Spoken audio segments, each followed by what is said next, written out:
Imagine you had $10,000 in 2010. Not today, not last year, 14 years ago. You were sitting there with cash in your hands and a simple choice in front of you. No insider information, no special financial education, no crystal ball. Just $10,000 and a decision. What would you have done with it? Most people would have spent it.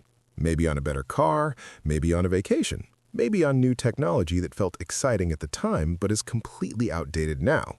And if you spent it, that money would be gone today. Zero. Nothing left but memories. But what if you didn't spend it? What if you invested it instead? Let's walk through a few simple scenarios and see how the exact same $10,000 could lead to completely different outcomes. First scenario. You put the money into a regular savings account. Safe, predictable, no stress. It just sits there earning a very small amount of interest each year.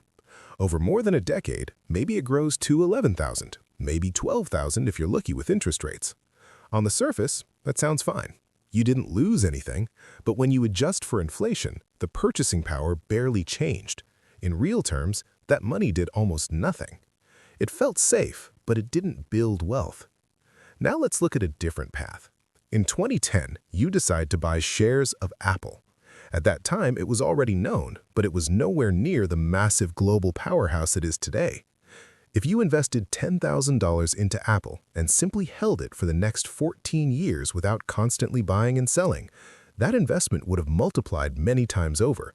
Not because you were a genius, not because you perfectly timed the market, but because you owned a growing business that continued to innovate, expand, and generate profits.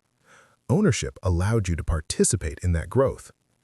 Now imagine another option. Amazon in 2010.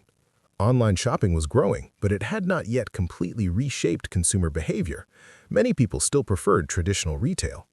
If you invested $10,000 into Amazon back then and did absolutely nothing except hold your shares, your money would have multiplied several times. Again, no complex strategy, no daily trading, just long-term ownership of a business that kept expanding. Let's move to real estate. In 2010, the United States housing market was still recovering from the financial crisis. Fear was everywhere. Prices in many areas were lower than in previous years.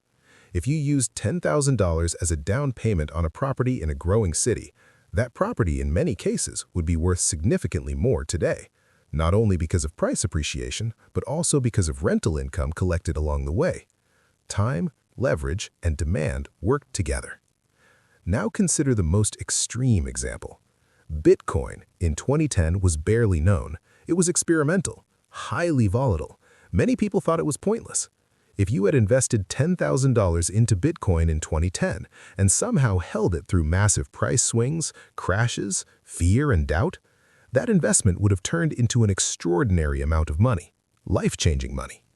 But here's the part people ignore. Very few would have held it that long. Most would have sold after the first big gain. Others would have panicked during a crash. Because investing is not just about numbers. It is about psychology. It is about discipline. It is about controlling emotion when the market tests your patience. Now step back and look at the bigger picture. Same year, same starting amount, same $10,000. Completely different outcomes. In one scenario, the money disappears because it was spent. In another, it barely grows because it was sitting in cash.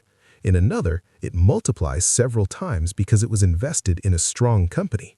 In another, it becomes extremely large because it was placed in a high-growth asset and held through volatility. What was the real difference? It was not intelligence. It was not access to secret data. It was not luck alone. It was ownership combined with time. The people who built wealth owned assets. They owned businesses. They owned property. They owned networks and technology. When you own assets, you benefit from growth. When you only save cash, you protect stability but limit expansion. And when you only spend, you reduce future opportunity. Here's something even more important. It's easy to look back in 2010 and say, I wish I had invested. But the real lesson is not about the past. The real lesson is about how we think today. Right now, there are companies, industries, and technologies that will look obvious in 2035. In the future, people will say, of course that grew, of course that became huge. But today, those same opportunities look uncertain, they feel risky, they feel uncomfortable. Every decade has moments like this. In the 1990s, it was the early internet. In the 2000s, it was smartphones and social media. In the 2010s, it was cloud computing, streaming platforms, and digital assets. The pattern repeats. The opportunity rarely looks clear while it's happening. It only looks clear in hindsight.